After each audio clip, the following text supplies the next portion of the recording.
I think we did it time before. Tried to do it. I think we're live. Ladies and gentlemen, may I direct your attention to something quite extraordinary? You are listening to Kayak Adventure Series. Kayak Adventure Series. This is where you choose your own adventure. You want to be offshore? You want to be shallow? You want to go up the creek? You want to have a kayak that is sophisticated? Or a kayak that is simple? You get to choose your own adventure. Oh, looky there. That's a micro bag. I hope you brought the family. This is going to be wild. Hey, this adventure is going to be amazing.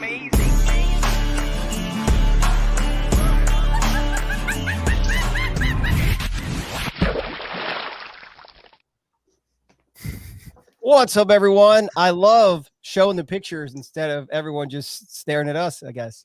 During the intro.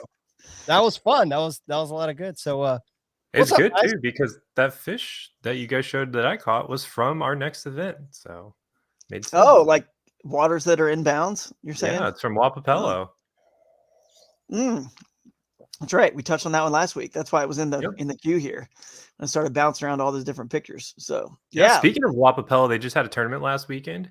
Big numbers, guys. Really? Is this a boat or a kayak? 19 pounds boat. Oh, 19 dang. pounds. That's good for that's very good. June 26th in the Midwest. So yeah. Oh yeah. Very good. I mean, if you think about it, you look around at all these bass boat tournaments now in that kind of region of the country, in the South, especially, they're starting to, the numbers are going down now. You know, it's summertime, it's tougher fishing. So, I mean, and those fish are spawned out 19 pounds. That's really like a 21 or 22 pound well, bag. that guy caught, I think spring. big bass was like 6.5. So we keep it. Wow.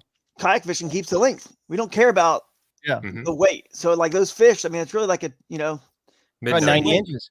So yeah, that's awesome, man. I really think this is going to be interesting between that lake, Ozarkana, and the river. But before we get into all that, how was your week, fellas? Billy, we missed you last week, but how was your weekend? Anything you want to share? What were you up to? Well, I had a pretty decent local trail. We have Ohio Kayak Fishing kicked off this year after the old trail kind of went away. I did good. I took my son and his girlfriend out, so I launched them at 5:30 a.m. I told them, you guys are launching in the dark, and then I'm going fishing. So you guys have fun, and let me know if you need anything. And they had fun. I jumped out to like an early lead. I think I had 81, 82 inches.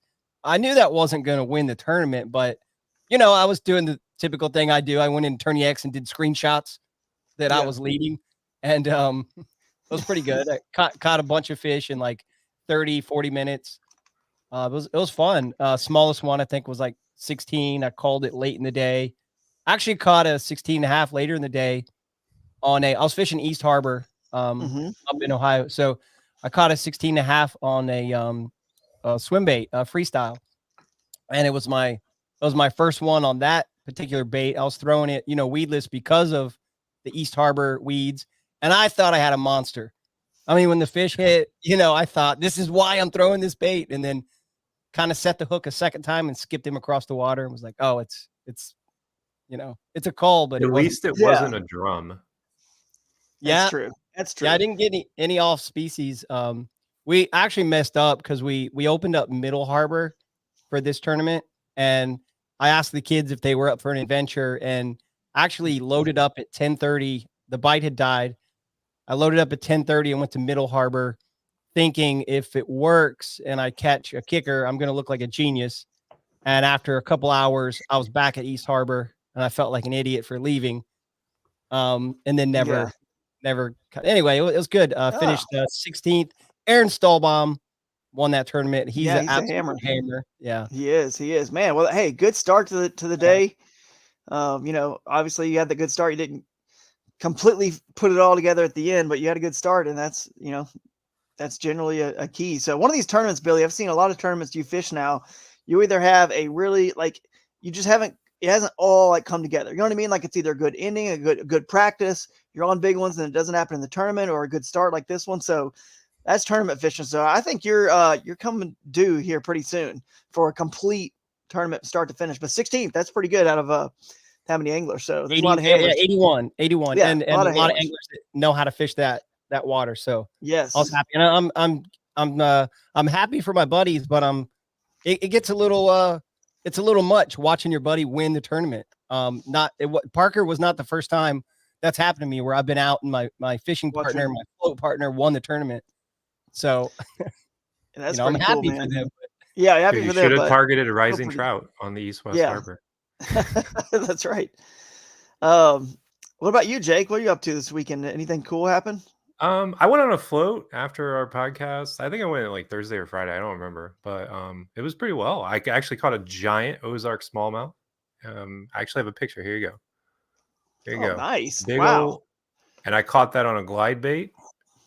I'd take 5 of those in the Ozarkana event. That would win you the tournament right there if you caught 5 of those. But yeah, I mean that's all I really did. I did a float. Was that the glide bait fish you posted a IG It reel? wasn't the one I've posted. Oh. It was Okay. actually this is a different one. I have not posted the video of it. It's just as epic, but it's a bigger fish, so I was taking my time with it. That first fish I caught though that I posted already was insane. Like, I mean, that was probably that was a cool bite. coolest catches I've had this year. Because I was like just twitching that glide bait and I see the smallmouth just come out like a rocket and just pound it underwater like from this rock. And then she hit it so hard she came up out of the water, and I just had to instinctively set the hook. I'm like, if I don't set the hook, this fish is gone. So yeah, absolutely. That's cool, man. That was a cool reel for sure. I got a chance to what's up, by the way, to you guys tuning in here. Looks like James, Midwest Kite Company, and our boy Ryan. I wonder if he's back from. I guess they're back from their Nebraska trip. I got to hear how that went. In the house here. Yeah, I'm sure they did. Those guys, Brandon and Ryan are always having a good time and always on fish, creating good content. I actually went out and I might have a video I can share. This is an audio visual adventure series, right? So on our live streams, we got to pull in some videos if we got them. So I actually took Theo to a fishing derby, his very first one this past weekend. And here's how it went. Tell us real quick, what is this, buddy? What did you win? My fishing rod. You won a fishing rod for doing what? Catching the what? You talk to it. Bluegill. Yeah, was it because a big one? Because you caught a big one? Yeah. It was 7.5 inches long, and this is what it is. You right here? Jeez. Theo Gregory. You're catching the biggest bluegill caught. You tied with some other people. Sophia, did you catch some? Can I get a picture? Oh, let's get a picture, yeah. Turn it over here. Yeah, turn it over here. Look it over here, Theo. Smile. You get the idea. He ended up winning by it was a 5-way tie for biggest bluegill, 7.5 inches. But it goes to the most bluegill caught, and he had 12. So in the 4 to 8 year old category, he won biggest bluegill and a new fishing rod. So that was pretty cool. He should have been throwing the micro glide bait, and then he would have caught that kicker. Yeah, exactly. There you go. It was man, the first one I've ever done. It's fun watching kids, man. They can only handle it for so long. The heat was ridiculous here in Ohio. I mean, you were out there too, Billy, so that day it was so hot. And anyway, but he caught enough to take the win. So yeah, I'm sure it's bad like everywhere right now. It was cooled off a little bit, but anyway, that was pretty special for me to take him over there and see him win that little fishing derby. It was just a bunch of bobbers and worms and bluegill, but it was pretty cool being able to take both of them. Actually, Sophia reeled in a few as well, so that was cool. But anyway, that's been your Lines In presented by Sunline segment. So let's get to the news and notes real quick, because we also got Josh Boothe already in the green room, so we'll run through this pretty quick. There's not a lot, so we have a big one though. We have a big one. We all got that email from Amanda. You want to kick it off? Talk about that? Yeah, we did talk about that last year. I actually didn't get the email because I should get the email. I should tell her to put me in those emails, but I told her to send the email, obviously, so I know. Yeah, we got it yesterday. So you can, if you want to briefly hit on that again, real quick. I know you guys talked about it, but the email came out yesterday. It's basically with the GoPro. So couple different things. If you fished Wild Whitehall and you have video from that. It's not just going to be going forward. It's not just the epic edit. The video is not just for the big bass. You have the opportunity to win a GoPro Hero 12, and then GoPro is also giving away $1,000 and a GoPro for an edit that is any fishing. So Anytime. That's right. Anytime. And Yeah. actually, it's the latest GoPro, they said, because this is going to be awarded at Broodstock. So from now until Broodstock, the finale, whatever you're out there just fun fishing, just tag at Kayak Adventure Series, tag at GoPro, and the best clip that, we decide, the coolest, best clip, whatever. It doesn't have to be an edit, just could be one single clip. And sometimes people forget like how there's a little bit of like something special when you capture something that's so good on one clip without any editing and transitions and music and all that. That's got a lot of power and value to it, cast to catch kind of stuff. So don't think that just because you're not putting together some edit, you're not going to win this, because you very well might. And we're going to give away $1,000 GoPro is, and the latest GoPro. So that tells you something. I've actually seen it already. They showed me the latest GoPro, and dude, it is unbelievable. So, and we did already have someone submit a what do you call it? We had someone submit an edit yesterday. oh, I saw nice. it. And they submitted it. They posted on Instagram and tagged us, so we did see it. Dude, that's awesome. That's awesome. We're gonna, and it was a cool one too. Share that stuff too. Jake's been keeping up with it, and he'll be sharing it. That's awesome. We're gonna eventually get it to where, let's say we have 100 people in a tournament. Well, I think we're gonna eventually get to the point where half the field is sending us a clip. You know what I mean? And that's what we're trying to get to, because then we're gonna have all this cool footage.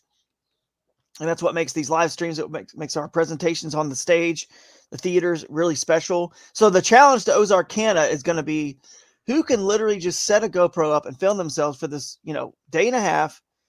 And in worst case, you don't have a GoPro, just pick up your phone, turn it on yourself, and just get a shot of you holding up that fish and talking about it while you let it go. Something like that, so we can show cool stuff on the screen there. I mean, you don't have to make a crazy edit. I know Drew just said that, but my mantra when it comes to like posting and just like my channel vibe in general is just authentic moments on the water. Like it's literally just like you gotta be recording to catch those moments. Like that glide bait fish we just talked about.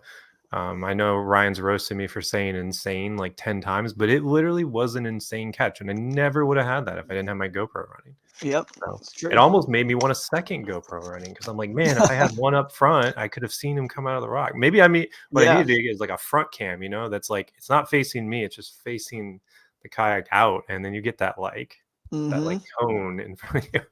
Yeah. So. Well, you guys want to hear another cool announcement? It's actually a stat correction from last week. I know last week we talked about, we're going to announce this $25,000 AOI and Broodstock prize giveaway, right? I actually continued to do more of my spreadsheet and added it all up. I knew I was over 25,000 in prizes, not counting any of the entry fees for Broodstock in October, which the website for Broodstock is almost done and up and ready. Okay. You guys will see that fairly soon. But I went back and did the math, and I guess I just was bad at my quick math. I actually were up to $40,000 just in prizes. Forget the cash and the entry fees, right? We're up to $40,000 just in like prizes for that event. So Broodstock's going to be. Does that count the GoPro edit? Yeah, I believe the $1,000. I believe it does. I'll go back and check actually, but because that sweetens the deal even more. Yeah, exactly. So it's going to be a fun event there at Bowling Green, Kentucky, very centralized to most people. So that's going to be really cool to be at that very first one. So that's other news and notes here. And then I've got, last night, guys, at 8 p.m. last night, I got on a call here on StreamYard, just like we're talking now with, dude, there was like 9 tournament directors on this call, and they were all from Virginia and North Carolina. Not every one of them, we almost had all of them. And thanks to Hank, man, Hank's doing an incredible job. Like, just, he's so passionate about the sport and especially his region. And he's writing these great recap articles for us, which you guys have seen, and now we got a system where we're getting them up like right, at least by Monday, right after our events end on Saturday. They're usually up and ready with the photo galleries. Thanks to you guys and Jake, especially, for getting those galleries together so we can add those. So we got good coverage of the events. And then he gets together with all these directors, and we're already planning on how we can work together in unison to make the South Boston Bassathon next year this incredible event. And they're excited about it. We're excited about it.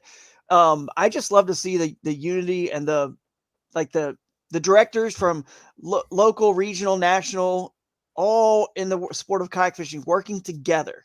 That's what just like, man, it melts my heart, because that's like what this sport is all about. Just the camaraderie, the fellowship, and It made me really positivity. happy. It made me really happy hearing how the Michigan, the club that we worked with up there, how like excited they were that we decided to come up there.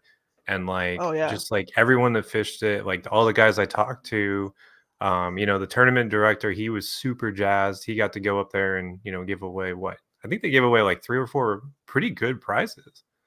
So yeah, it was unreal. I mean, this has been like more than I ever could have hoped for. Because like the last thing I ever wanted when we start this is someone to say, "Oh, it's another club." We want to just people to kind of like be anti of the new thing. You know what I mean? When you're the new kid on the block, it's hard to get the respect. Whether a new lure company, a new rod and reel company, new anything, right?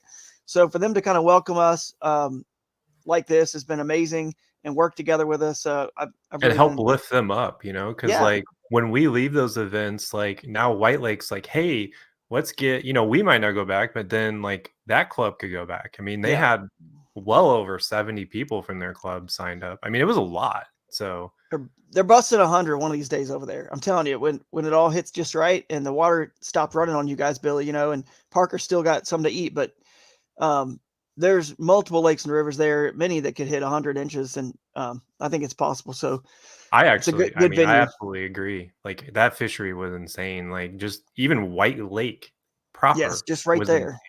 Yep. All right. Well, last thing here, we can bring Josh in here. Mike can help us actually with this next, because he's already here. I'm going to do a Did You Hear here in a second, Billy. Well, let's bring him in. You want to bring him in and introduce this guy? Yeah. Oh, he's got the fish tank going. He does, man. What a setup. Yeah, look at that background. Is that a new location?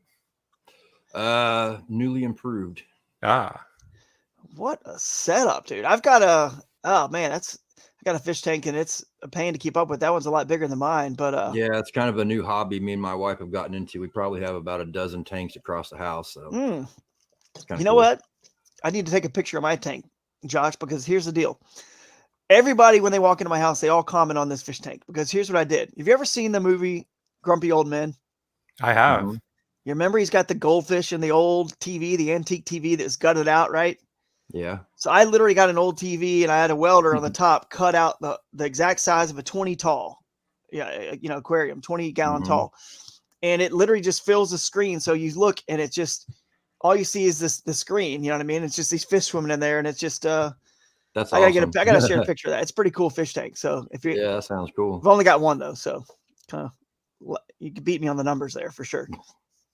But anyway, well, how you doing, man? How's the man that's one of the busiest tournament directors in the country with the All-American Kayak Series and the MoYak, and just a lot you got going on, man. And it's a labor of love, because people are falling in love with the sport and making memories and having times of their lives. And you're over there, I know, working hard so they can have that enjoyment. So how has it been this year so far? Oh, it's been a good year so far. We have seen a little bit of a downtick in some of the numbers. I kind of think it's just the errors of our now makes it a little more tough to get out and play like we used to. But overall, it's been great. We got a great group of guys, and been traveling. We just got back from Kentucky Lake, and we're getting all set up again to head out to Poplar Bluff and go right back over there again. So it's not too far from there, really.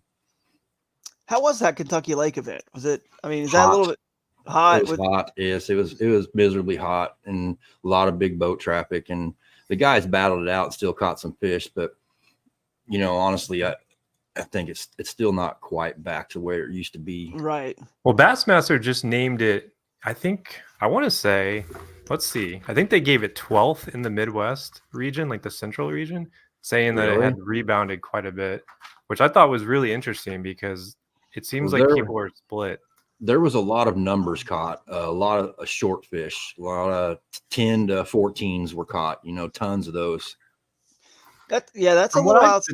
Go ahead, Jake. I was going to say, from what I've been told, it's really like the smallmouth have really just pushed back in, and it's really becoming more of that like classic smallmouth fishery again. And I think part of that is because like maybe the smallmouth weren't as devastated by the carp as the largemouth, because those carp, like they get into the largemouth water, So it really kind of like, I think it threw off the spawns, and they were having so many problems with the carp. That and the fact that they have so many tournaments on that lake, that can't be good for it.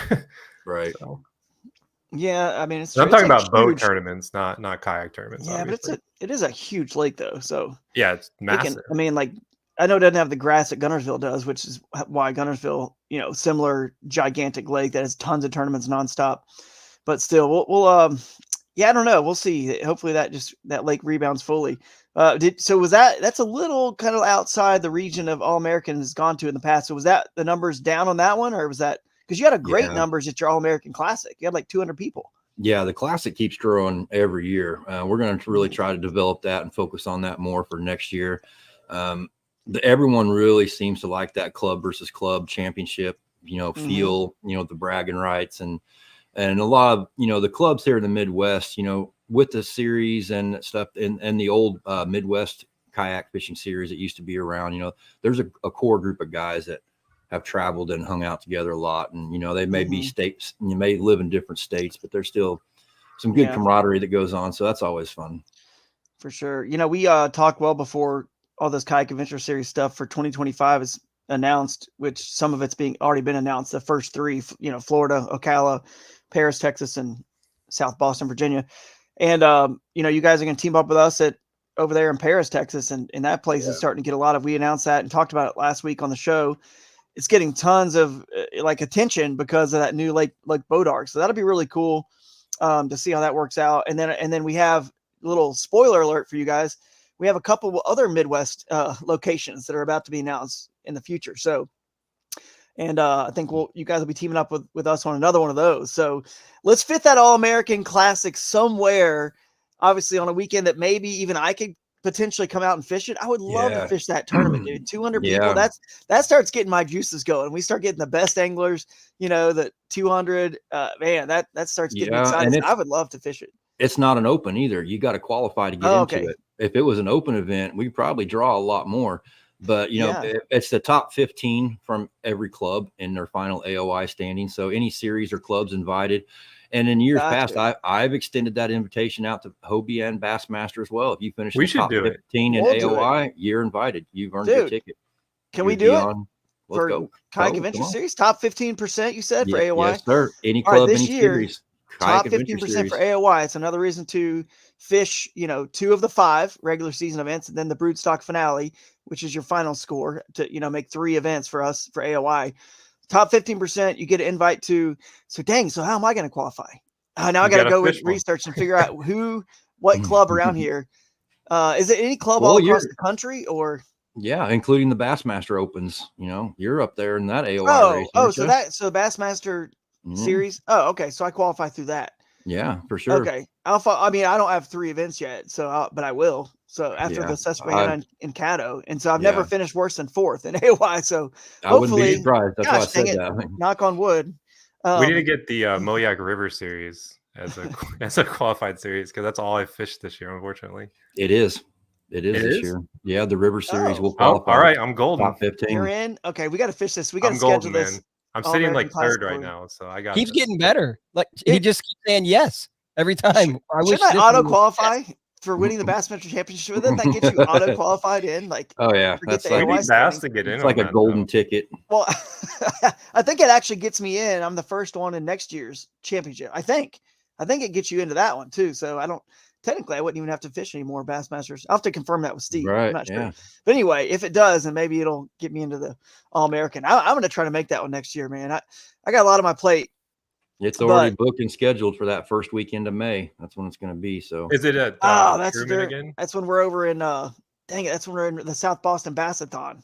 Oh no. The first weekend of May. We're way far away, at least. So that's good that we're in separate regions doing something again. That's actually happened this year too. Is that one on Truman again? Yeah, that one is hosted by Everhart's Outdoors and the city of Clinton, Missouri. So that's their baby. So that's what stay there. Yeah. On Truman. Are you guys always using the first weekend of May? Because what I'll have to do is in the next year, I can maybe adjust my schedule by a week, and that way I can get over there and try to fish that one. Yeah, and in the past few years, we've been doing it the last weekend of April, but the city's got like prom and other stuff going on for their convention centers. So Yeah. graduation, there's all kinds of Zoomers, stuff. man. And so we've moved it to that first weekend of May, and I think we've got that locked in for good. So it should be that same date moving forward every year. Yeah. Okay. Nice. What's Dwayne talking about? Can he join from Canada? He's in Mississippi. What are you talking about, Dwayne? I don't know. I don't know what you're talking about. But somebody earlier here, let's see. Jeffrey, let's get back on track to Ozarkana here and talk a little MoYak. Already registered for Poplar Bluff event. You cannot wait. We'll see you there, Jeffrey, and we'll have that $100 gift bag from our sponsors for you because you're one of the first 50. So that's awesome. It looks like we've had a few registrations trickle in. I know my boy Jonathan Dominguez from Eco. He just registered last night, so he's ready to go, and he's going to run the gauntlet. He's doing single, team, and then MoYak single and team. So if they take it home, that could be a big purse, man. Yeah, absolutely. This makes sense. Dwayne's over there at Hobie Fishing. Oh, right. I forgot that. Yeah, I've been kind of following along with that event. That looks really cool. So, unfortunately, I have an invite to Worlds, but I couldn't make it because we have a family reunion. This tomorrow I leave for a family reunion.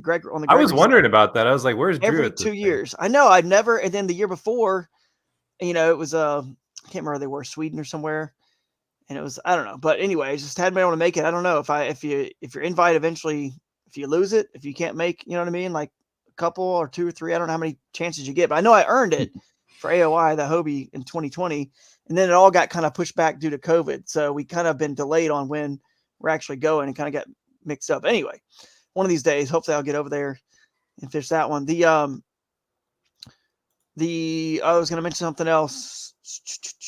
I think that was about it. Let's talk about this event a little bit and how you think it's gonna go down. Let's talk a little MoYak. So MoYak has a joint event with us, and what's the entry fee on the MoYak? $68 for MoYak. Okay, $68.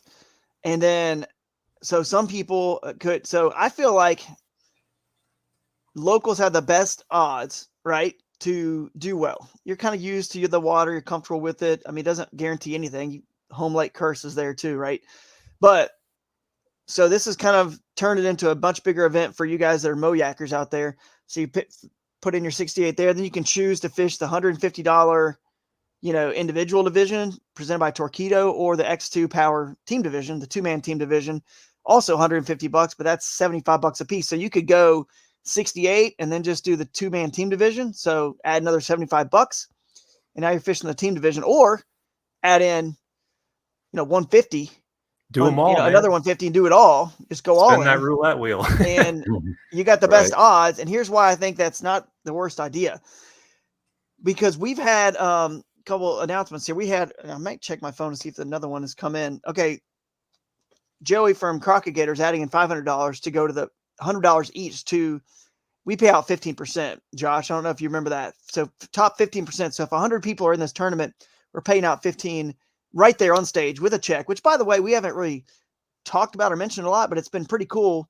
I haven't heard a peep from anybody about anything. We hand them the checks, and all the money is in a separate bank account. It just goes right back out to them. No one said, "Oh, this bounced," or "What happened?" I mean, it's amazing. We just hand the checks right there, and you guys cash them on Monday, when the tournament's over, which is when they're dated for, because it ends on Saturday evening, right, at the awards. But 15%, so 15 anglers will get paid out. And then thanks to Joey at Crockett Gator, 16, 17, 18, 19, and 20 are all getting $100 each, which is almost like their entry fee back, right? So it's, nice. It's pretty nice. And then on top of that, Midwest Kayak Company is offering $300 gift cards to their shop on top of that. So what's that? 21, 22, 23. So now we're up to 23, and potentially we'll see if Eco Fishing Shop's going to do something similar, because they're all discussing what they want to do, potentially something similar. So we might get up to, like, I would say in the mid upper 20s for a payout. And again, $100 gift card is not $100 cash. I get that, but that's pretty good. Man. I mean, it's better than nothing, and it still gets you, some yak stuff. There's a Crockett Gator buzz bait right there. Yeah, use that money to buy some of these. They'll get you some fish right there. That's right. Yeah, we got a local guy, which I'm sure everyone's heard. Everybody knows Chad, but he 2 years ago just ran the table with that bait. It's a good one. It's one of my go-tos now for sure. Yeah, it's a good one. And then a $50 prize bag. I mean, sorry, $100 prize bag. So you're already guaranteed if you're one of the first 50 to get that $100 prize bag. Plus, if you end up in this top, basically 30% we're paying out. That's literally like it's all going to be $100 past, our top 15%. I mean, literally, it's almost you can't. Yeah, that's $200. The entry fee was $150 just for the individual. So, yeah, I mean, I think you can't lose at this event, guys. You cannot lose if you're in that region. You got to come out. Steve Baker's got a question: is the MoYak just Saturday, or do you have to be a member? And are your awards at the same location?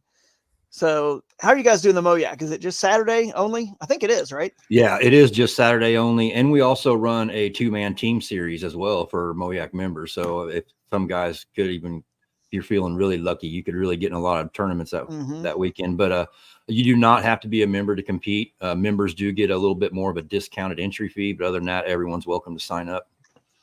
Mm-hmm. And yes, the awards, we're going to do the awards at the same location, same time. Yep, exactly. Get you guys. It's going to be sick. That theater is huge, so we'll have plenty of room. There's a lot of guys that are from MoYak that are excited about it too. I do want to clarify something, since that's a good thing to lead into. So MoYak, typically pre-fishing, you can pre-fish Friday, right? So we have our event on Friday. Have we decided, and I think this has been decided, but I'm going to let Josh talk about it, is like, how are we handling like the Friday afternoon session in regards to the pre-fishing with MoYak? Well, it's my understanding that your guys' event ends at 7 p.m. on Friday. Mm-hmm. And that's what the time I have listed for the MoYak pre-fishing to end. So if guys are pre-fishing or in your tournament, they can stay out on the water until 7, so that there's no conflicts. That's perfect. So it makes it so much easier to do that afternoon session and do the MoYak event, because you get like it's like a bonus, man. So you get to get a little pre-fishing in. Right. Yeah, it's kind of cool because if you catch one, it counts, and it also counts in the sense that it gives you better intel what to do the next day for MoYak as well. And then, of course, and it's not that like foreign to the MoYak guys, because they do have that evening series, which is really cool. So yeah, it's very cool. Steve's saying, when is the latest registration for individual and team? I'm pretty sure it's listed on the website. If you go over there, you can always register at all the Kayak Adventure Series events up until that opening ceremonies on Thursday. I think he's probably asking for MoYak. Oh, for MoYak? Oh, so yeah, that's a good question. MoYak, you can register that more, or like lines in. I think it goes till 6 a.m., right? So if we put it, that's correct. That's what he's asking. So you could literally walk up to the boat ramp and be like, you know what? I feel lucky. Open your phone and register for MoYak. Yeah, for MoYak, our registration ends as soon as the competition begins. Okay, perfect. So that's actually great. Like you're saying, Jake, you can kind of like get a feel for what happened on Friday afternoon session at the KAS, and then you should totally register ahead of time, guys. Just get it in, register for both events. You should, just go ahead. Well, I mean, that's a pretty good number already. We got some time here. How many weeks away are we? A couple, 3 weeks, 2.5? Several, yeah. So having 20 almost now, which is, we probably have, I don't know how many teams we have, but we probably have some anglers in the team division that aren't in the individual division. So we probably have 20 something people, but these gift bags, they're going to be gone. Once you start getting into that, like 35, 40 people, all of a sudden then it's like, I want to make sure I get that gift bag and be the top, one of the first 50. So it's going to go quick. And then at that point, we're going to be, a week and a half away from the tournament or whatever. And then people are going to need to start registering just because it's getting close. Jonathan's got a question. Off the water by 7, or do you get more time? Lines out is 7. But did you say for MoYak off the water by 7, or are you just saying pre-fishing ends at 7, so lines out for pre-fishing, but you have time to get off the water if you're not going to make it complicated? Sure. Yeah. Just stop fishing at 7. Yeah, exactly. It's not that big of a deal, really. Yeah, we just want to make sure we don't even really need any limits. Just don't want anybody on the water at night or anything like that. Yeah. Stop fishing at 7. All right. Especially if you knew how big those mosquitoes were at Wapapella, you'd never want to be on the water at night. Yeah, that could definitely be an issue. They can get bad out there. They'll carry you away for sure. Yeah, when I fished the MoYak Wapapella event last year, and it was my gosh, it was brutal. I never faced so many like hurdles. Just insects, heat, because I think it was like 100 degrees on tournament day, so it was wild. Yeah, it's bad. John saved my life because I was like overheated at the boat ramp, and he's like, "Hey man, take this Gatorade." You guys have a lot of motors, right? MoYak? Okay. Yes. So there's no rules, confusion or anything like that. We're just going to run it the same way, same rules, easy. I like how Josh he's obviously a seasoned tournament director because he said, we're not going to make this complicated. He's just doing it the easiest way possible. So Right. what do you think, man? I mean, let me just throw this out to you because you have tournament directed a lot of events and a lot of events that are in waters and bounds there. And I know you had one last year. It was tougher later in the August or something. But I mean, what do you think, given that you got a day and a half, an extra, and actually we figured out last week on the show, Billy, you weren't on the show, and Josh, I don't know if you were listening or not, but we actually figured it up. We're only fishing 2.5 hours less than a full 2 8-hour days because we keep our lines out at 3, but in the summer, our lines in gets earlier and earlier because, we have more daylight. Our lines in is like 5:30. So it's 5:30 to 3. So you have a really long day, a 9.5-hour day on Saturday, plus those 4 hours on Friday.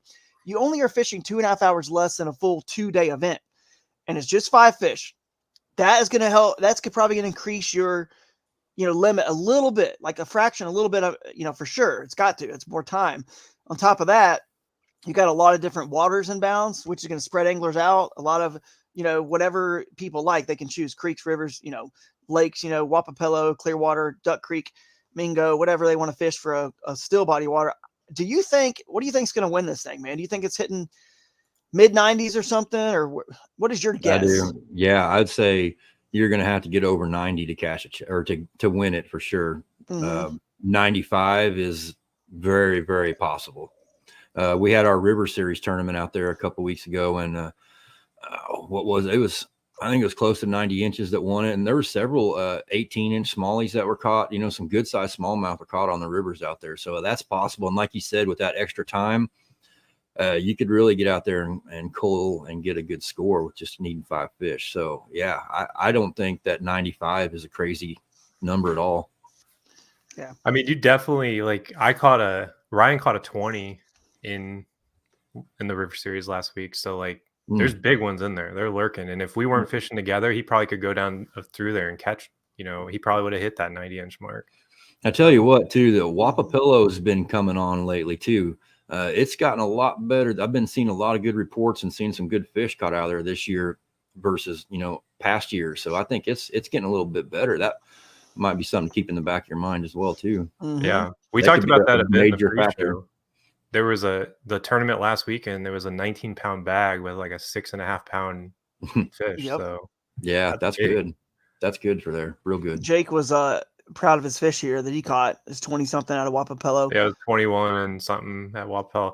Sadly, that was not during the tournament. That was during pre-fishing. They're in there. Hey, speaking of that, I'll shout out Chad over at KBF right now. You know what he said he's going to do next year? He's going to, if you're a KBF member, he's going to give bonus bucks for the Kayak Adventure Series based on how you finish. So if you're a member of KBF, and here's what's cool, he's going to do something. I'm not going to announce exactly what it is, but it involves pre-fishing. That's why I thought about this, Jake. When you caught that fish, he's going to have something for you guys who are there pre-fishing, because you're kind of like he said to me, he's like, man, how many people have been let down? They caught this giant fish in pre-fishing, and you talk to them and they're like, well, how'd you do? And they're like, I caught my PB, but it wasn't during the tournament. And they're almost like down about it. So he's like, I got an idea on how we can piggyback on what you're doing, add some bonus bucks to the field, and include this pre-fishing so that people don't have that feeling anymore. They got a chance to win something all week long. So that's kind of cool. Again, it's tying into that camaraderie and the building up and the rising of all ships sort of thing between, the national clubs. And then of course, working with local clubs doing the same thing. We can all just keep growing. So shout out to Chad and KBF for doing that. It kind of goes back to the GoPro thing as well. So, I mean, you can catch a fish during practice, and now GoPro video is cool. And then, KBF, I love it. That's great. You can win stuff for it. So that's really cool.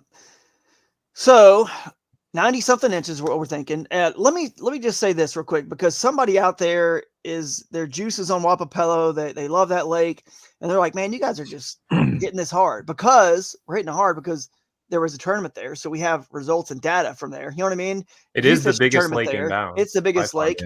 It gets the most attention, but I just want to shout out and say these other lakes, they may have just as big a fish, if not bigger, but because there's not tournaments and we're over there saying, oh, look at this Clearwater was won by 20, or the local John Boat club on Duck Creek Conservation Area. Oh, look, that was one with, whatever, like 18 pounds last week or something. Like, dude, I think it could be won in any of those lakes. It could. And obviously the rivers too. I think it could be won in any of these places. So I'm excited to see. I know me personally, it's hard not to go to the Ozarks, and Jake, you and I are going to go fish, and we're going to fish a river, that clear blue Ozark stream, because I don't get to experience that all the time. I can go throw at cypress trees and vegetation on Caddo later this year. I'm not too, concerned about going over to Duck Creek or Wapapello. I can go fish a lake around here any day, and it'll, lake is a lake to me.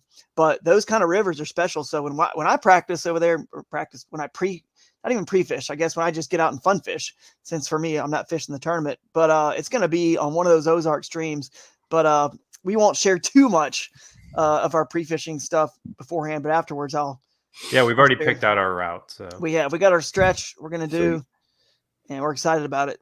So we'll see. Yeah, I'll throw in something, that some people watching this that are not from the area may not know, that this area, the Poplar Bluff area, as far as the amount of anglers, kayak anglers, it's pretty sparsely populated. There's not a lot of people that would consider that their home water. Mm-hmm. So it's not like MoYak is going to have a huge advantage, because there's a lot of guys from MoYak that have never been there before.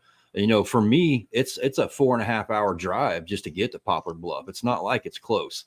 So there's a lot of water out there, but it's a lot of unexplored water too. I mean, only a few local people may know about the hidden gems, like you were saying about Clearwater and some of the other rivers. They're out there for the guys who want to go explore and find them. Yeah, absolutely. Hey, speaking of, frogs and vegetation and throwing at cypress trees and stuff, which is totally crazy to think about. We're fishing an Ozark tournament, and that could be in play over there at that Duck Creek.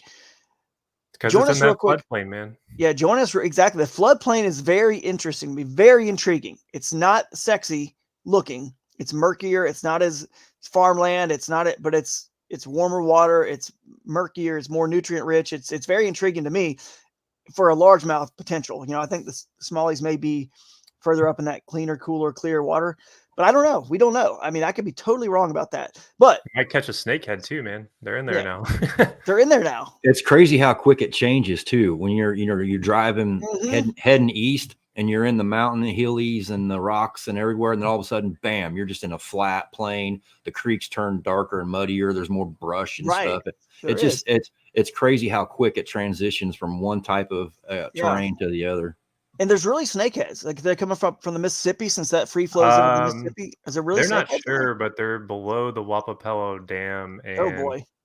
They've been in Mingo apparently for a bit, so I guess they're making their way over. Mingo, really? No. Yeah, I don't think there's a lot of them, but they're not confused with bowfin, are they? Because I can see nope. Bowfin, Nope. Okay, They're actual snakeheads. Wow. Yep. But what I was saying is, speaking of frogs, you can join me for this segment. Billy, you want to pull up the Did You Hear? I think you could do that. Join us for a segment. Right now, I'm going to pull up this photo. You see that? Frog? Did you hear? Oh, sorry, Billy. Nope, I'm going to do it again. Did you do it again? All right, go ahead. Did you hear? Presented by Turtle Box. Did you hear about the post that we shared on Instagram last week or a week and a half ago, 2 weeks? I don't know. It's been a while. Alex Rudd tied this frog. We can pull up that picture again. And I looked at that knot and I was like, it just immediately looked like a person to me. Like, it didn't even look like a knot. It looked like a person, right? So we'll pull it up and you can see we said caption this, right? It's got like a person wearing like with spiky hair coming out. Looks like a genie. Yeah, it looks like a genie. Yeah, we don't know like what it is. I thought it looked like a grandma swaddling a baby. Not. I mean, her two legs are there. Her dress is there. Skirt. I mean, it's crazy. But anyway, we post that question on our social media and said, caption this and you'll win. We'll send you guys a Kayak Adventure Series hat, whatever color you guys want. We got tons of them. So I want to pull up a couple of my favorites, and you guys, maybe we decide right here live, like who wins this thing. I kind of have my favorite, but it may not be the consensus. So here's some of the ones I picked that I thought were good. One was the Michelin Man, Trevor Mazukas. Looks like the Michelin knot. So looks like the Michelin knot. So that was his comment that I thought was good. So, I mean, I could see that, right? I mean, it looks like the Michelin knot for sure. Oh yeah, I see it. He's got the rolls. Oh yeah. All right. So then, who was next here? We had another one that, again, these are kind of like the top ones that I picked. Oh, Jake Horn was like, it's the Doc Brown, like Great Scott, hashtag Great Scott. And it's because of the hair. He's got the spiky hair. He's wearing the white, it just seems like that might be it too. So the Great Scott knot, that kind of rhymes. This one I thought was a little bit honorable mention by Boyder Fishing with Alex. I'm gonna tie up a frog real quick. Frog, can you make one of those cute little people knots I like so much? Alex, bet. That was pretty funny. And then this one I think may have been my favorite. It just made me laugh out loud a little bit more, and we can totally disagree on this. But Justin Largen just said, "It looks like a woman with her arms folded, mad that you were late getting off the water. Now I'm gonna have nightmares." So that one made me laugh the most, even though the other ones may have been a little bit more like, oh, and the last one I didn't put up there, which I'll find who wrote it first, was the Aunt Jemima knot. And, it looked like Aunt Jemima with that, bandana thing she wears. And I wish I would have thought of this later, because I think this Teletubby is what it actually looks like to me. It actually looks like a Teletubby when you put it side by side. I wish I could do a side by side. Somehow, Billy, I don't know how we can figure that out, but it looks like kind of like a Teletubby too. So I don't know. What do you guys anybody in the comments have a favorite? I mean, it definitely looks like the Michelin Man. Yeah. It looks most like the Michelin Man. Probably. I was leaning towards the Michelin Man until you said the arms crossed. I think she's mad at us for out there fishing. Or something. Aunt Jemima too. Yeah, I can see it too. It's more like, are we going by which person to describe who it looks like the best, or the one who just made us laugh the most? Because I was kind of leaning toward just the one who made me laugh the most, because that we've all kind of, that's just a funny thing, I guess. If everyone who's had a significant other, when you tell them you're going out fishing for an hour, you're gone for 3 hours. You know what I mean? You come back and they're just like arms crossed, like, yeah, what happened to an hour, dude? Like, or when I say last cast, it's not even close to last cast when I tell my wife that. It's like what I usually say, we're heading towards the ramp, and that could be a lot of things. If you're floating a river, you're heading towards the ramp, but it's 3 hours away. You're not lying, because you are heading towards the ramp. I was like the water was lower than I thought, and it's a slow float. I'm sorry. Boat ramp was crowded. I had to wait. And now that motors are part of our game, you got to be like, oh, my battery died. You got to give that excuse now, because it's like she could be like, well, why didn't you just motor out? Like, oh, well. So I saw a funny Instagram it was I don't know, Twitter, X, whatever you call it now. It was funny. The guy said, it was just a reel or something. He was like, I tell my wife that when he plays golf, and he's like, I tell my wife that golf takes 7 to 8 hours. And so really, when I'm having dinner and beers with the guys back at the clubhouse, and she calls me, I'm like, man, we're still on the 12th hole, man. It's going slow. And she just thinks golf takes 7 to 8 hours. And he's like, because if I can't have my dinner and beers with the guys, then I just don't know how I'm going to go on. So basically she just thinks that's how long it takes. So a river float takes all day. Sunlight to sun dark, it's a 4 hour float. No. It's sunlight to dark. So you're really at the restaurant afterwards, having beers. Well, like when I did the river series, we did a 20-mile float, because we're crazy, me and Ryan, and we get around this bend, and this guy's like, I had texted my wife like, hey, line's out, we're heading back towards the ramp, and this guy is like, these guys are floating, and I'm like, okay. It's like, we're heading down to this bridge. And he's like, okay, yeah, you guys got about 2 hours. And I looked at Ryan. I was like, oh, no, we messed up. So we weren't off the water until, I want to say, like 8:30, like right as This is the time to do it, man. Yeah. Time of the year to timed do it perfect. You timed it perfect. I know. I told him, I was like, man, if we missed a lot of prime water, because like right as that sun was going down, we were passing stuff. I was like, man, I would love to fish this. But yeah. So what do you guys think? Who we didn't give this thing to? Jabba the Hutt.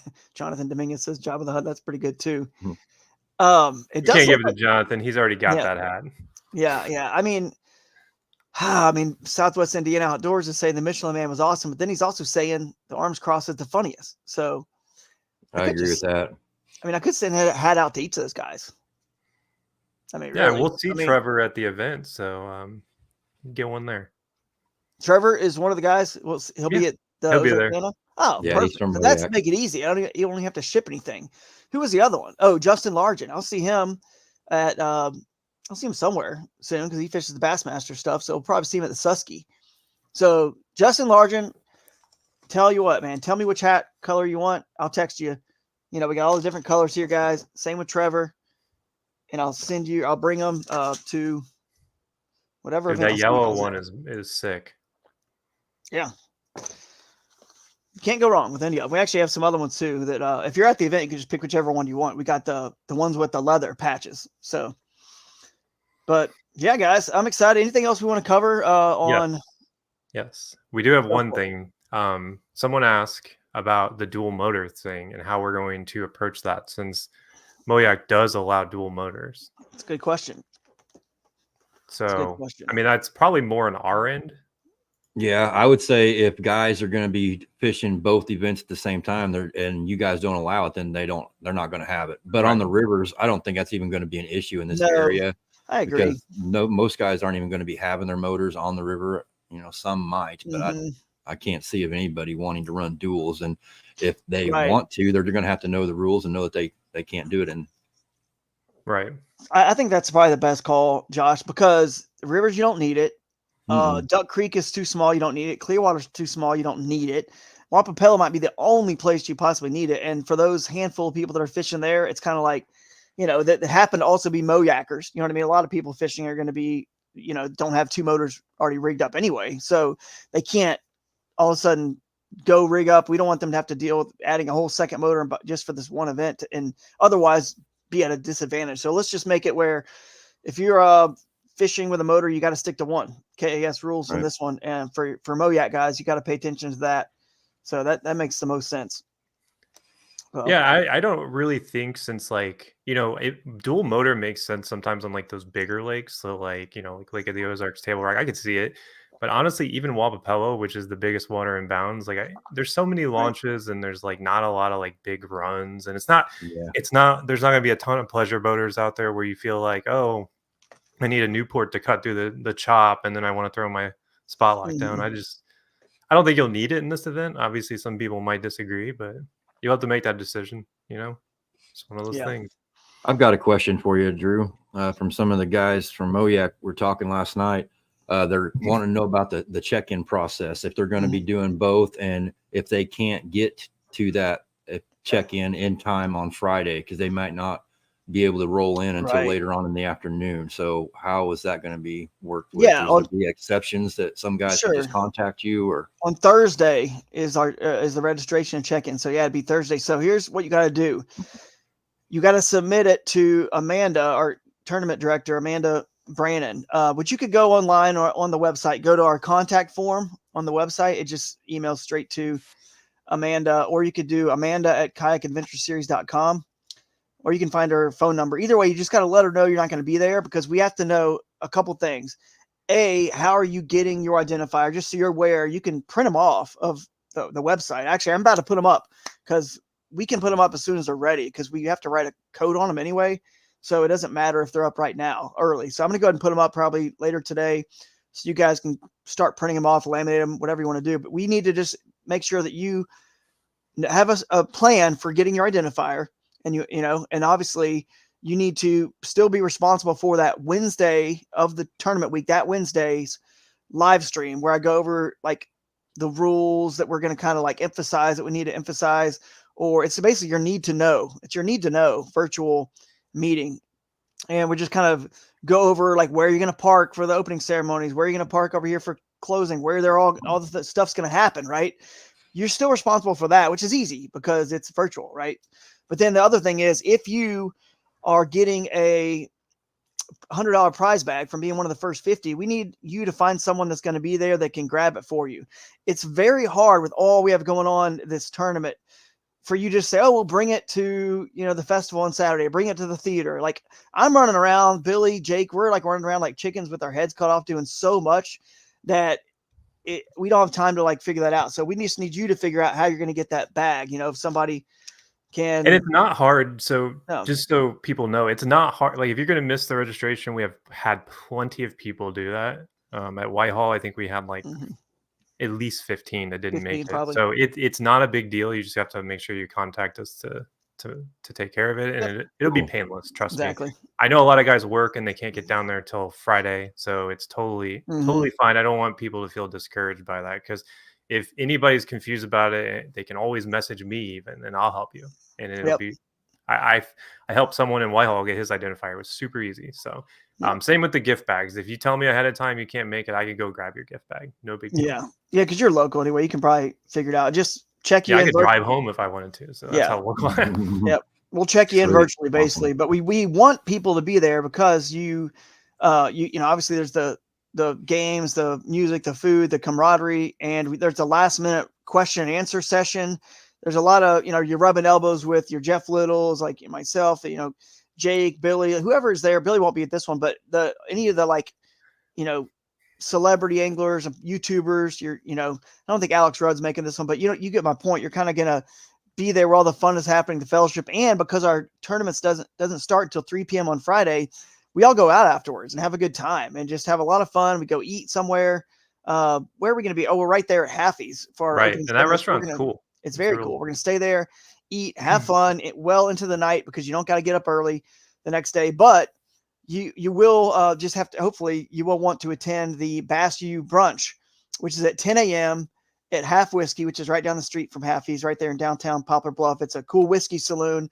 It's brand new, and we're going to cook up pancakes, sausage, bacon, eggs, all that good stuff, and have some seminars, which I was hoping I could announce the other seminar speaker.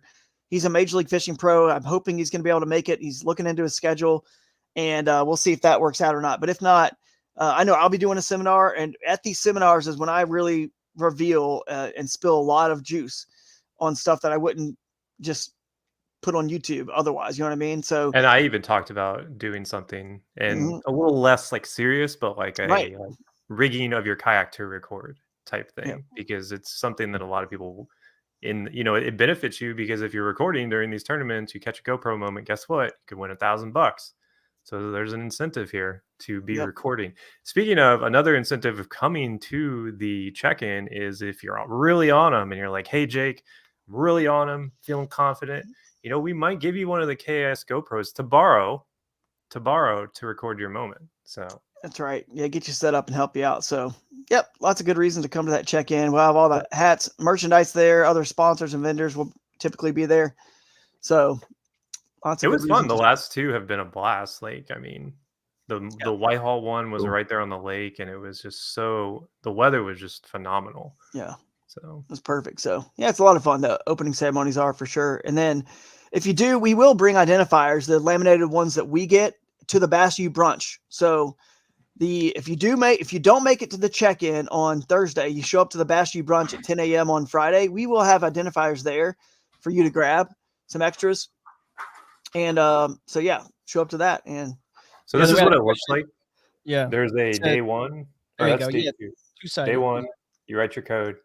Day two, you write your code. It's not that crazy. It's just it's two-sided, and like you just write the code on it.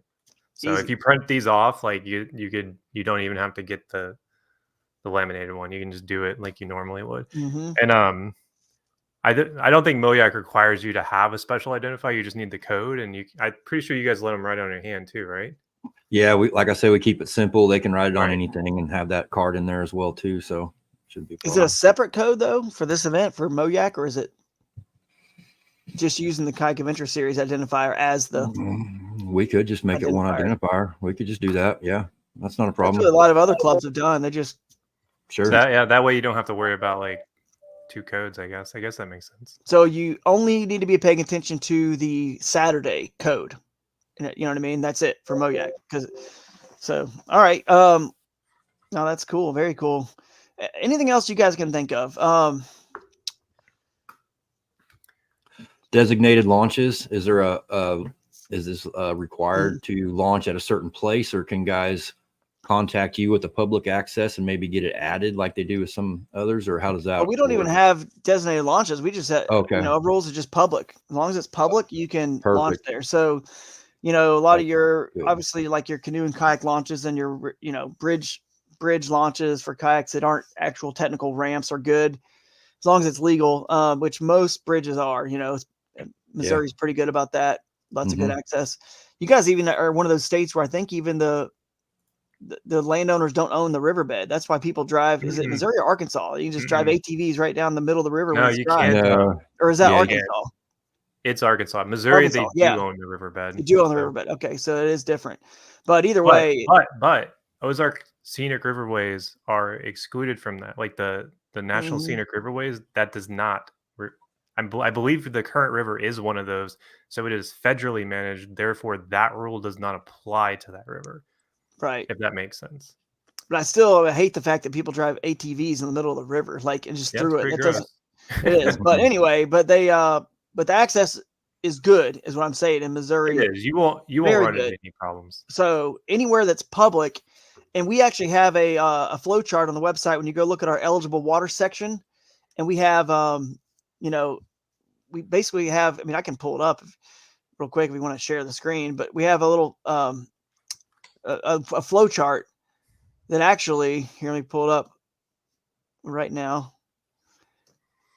And it actually helps people figure out what's public or not if they're confused. You know what I mean? If there's anything they're ever confused about, it's really not that hard.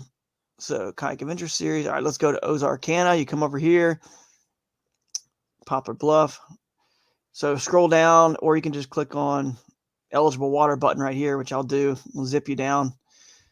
So it tells you the eligible water, Wapapello, Clearwater Lake, Duck Creek, Mingo Creek and Wildlife Refuge, Current River, Black River, St. Francis, and Castor. So essentially everything on this map right here, guys, these are all, if you click on one, you'll see when I click on it, see it says Current River. And click on this over here, it's Clearwater Lake.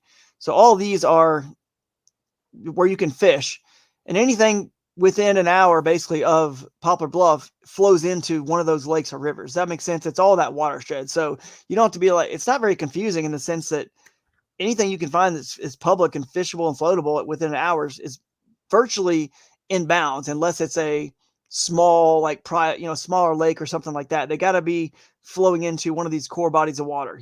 All these are core bodies of water that I just read off to the left. And then at the red marks over here, basically just your downstream and upstream launch boundaries for the rivers. That's what the red marks are. So you can launch at those locations, but you cannot, and you could go further downstream or upstream, but you can't launch anywhere either further up or downstream from. Yeah, and a lot of those launches too aren't even like, you're not even be able to get into that water, because if you go past Eminence there on that northwest boundary, like it's too skinny to launch to begin with. So we've actually done, the due diligence on that stuff. So yep. So there you go. It's wild though, looking at that map, you can really see the stark difference between the mountains and then the floodplain. It's like so obvious on that map. It's kind of crazy. Yeah, it is for sure. I mean, that's why we just don't know what's going to win this thing. And that's what who really knows what kind of fish are in the floodplain? I'm calling Wapapello. I have a feeling. So we'll see. I mean, I think it'll be one on the river myself. Interesting. Yeah. We'll see. We'll see how it goes. I think there's a chance even as one of those other lakes, the Duck Creek or Clearwater could be. It's just, I have a feeling this could be a sleeper because you're going to have them. You could very well have it to yourself. And I feel like smaller bodies of water, like smaller lakes, are easier to figure out than bigger. You know what I'm saying? So, but they're big enough where they have big fish. They're both. I'm gonna laugh when someone cracks 100 inches out of the Mingo canals. Yeah. It's like, yeah, I was fishing in like a 2-foot wide thing off Mingo. And I mean, you never know, dude. Mingo Wildlife Refuge and Wilderness, as long as you're in that wildlife refuge and wilderness, there's like little ponds and just backwaters and beaver ponds and creeks. It's a creek that was dammed up. It's really a lake now because it was dammed up, and it's not like they've changed the course of it or something. But anyway, it's a weird place. So I mean, we've always talked about this, guys. An A spot, it's obvious, is not a winning tournament spot. It's not. A place that's hidden that maybe is some little pipe or some weird thing where you just need 5 fish over 2 days, 5 good ones, like some place like Mingo Wilderness could easily have 5 big ones in some spot that no one's really ever got to or found because they just haven't tried, because it's never been, like a priority, never been a tournament setting like this. It's pushing them, right, to go and try something new and explore something new. Then they catch 5 good ones and boom, it's like no one saw it coming sort of thing. So now there's a lot of dead ends. Trust me, you go to remote places. I know more than anyone that it does just not magical. Like you go somewhere that other people don't fish and there's not these giant 19, 20-inch fish everywhere. But, every 1 out of 10 times there is. So I can't wait to see how it shakes down. And then right after that, I am driving straight home, getting on a plane to ICAS, and I know, Jake, you'll be there for sure. So it's going to be a quick turnaround for me to ICAS. So I'm excited. A lot of good new products announced already. Z-Man's got some cool stuff they've been announcing. And, I'm excited for a busy July, because then we go right to the Bassmaster Susky event. Yeah, I'm not looking forward to the 3 weeks of chaos, but I am, but I'm not. It's going to be like controlled chaos for sure. So. Yep. All right, guys. I'm trying to think anything we can see in comments before we got to wrap this thing up. I tried to address most of them. Jonathan says, is the identifier different? Yeah, the identifier is different for Friday and Saturday. We'll give you a new code at our 8 p.m. live stream on Friday night. The 8 p.m. live stream, we'll give you the code for Saturday to flip your card over and put it on that backside. If you're getting our card, if you printed your own card out, you have to, make sure you print both out, Saturday and Friday. So yeah, we might send Midwest Kite Company some. We'll see if we can't get him some, or he could just print some off. I mean, I'm gonna have them on the website if you don't mind. If you got a printer there, the Current and Jack's Fork are both like that. What is he talking about? Are both like what? What were we talking about? They're managed federally. They're scenic. Oh yeah. Okay, yeah, that's right. Cool. Yeah. So we'll see James. Which means be careful what you're doing on the river, because if it's illegal in Missouri, it's not legal on the river there because it's federally managed. Well, that's hint, true. Hint. Yeah. For all you enjoyers out there. Yep. We'll wrap up with this, I guess. Ethan here saying Texas is going to show out in Paris, boys. Have fun at Ozarkana. Wish you could make it. So I'm excited, man. I'm a lot of this year's live streams now. I'm starting to realize we're already well into looking forward and promoting a lot of next year's events, and that's gonna be a good one. It's gonna be they're catching 9-pounders out of that lake already, and they're 20-inch 9-pounders because they stocked them in 2019. So are we gonna see footballs, man? 11-pounders next year? I mean, are they gonna stop? They're gonna only be 21 and a half next year inches, and if that's the case, could one of those other lakes that are going to be in bounds, the other 3-4 lakes, could win? But just because you might catch a 24-inch there, you're in Texas, so you could go to the hot new thing, right? On the the whatever, the hot girl of the month, right? Or you could go to Old Reliable. Right, Old Reliable, yeah. I mean, reminds you of college a little bit. So, all right, guys, or the fishing knot. All right. Yeah. Ladies and gentlemen, all right, everyone. Direct your attention to something quite extraordinary. You are listening. Thank you so much, Josh. Anyone that's tuning in late, go back and watch this one. A lot of good information. A lot of questions. We did talk about check-in. There were some juice. You want to be shallow? You want to go up the creek? I got you, Trey. Yeah, you can check in virtually. You can do it if you have a good reason. Simple. You get to choose your own. See you guys. Thanks, everyone. Thanks. See you guys. That's a micro bag. I hope you brought the family. This is going to be wild. Next week, guys, we may not be on.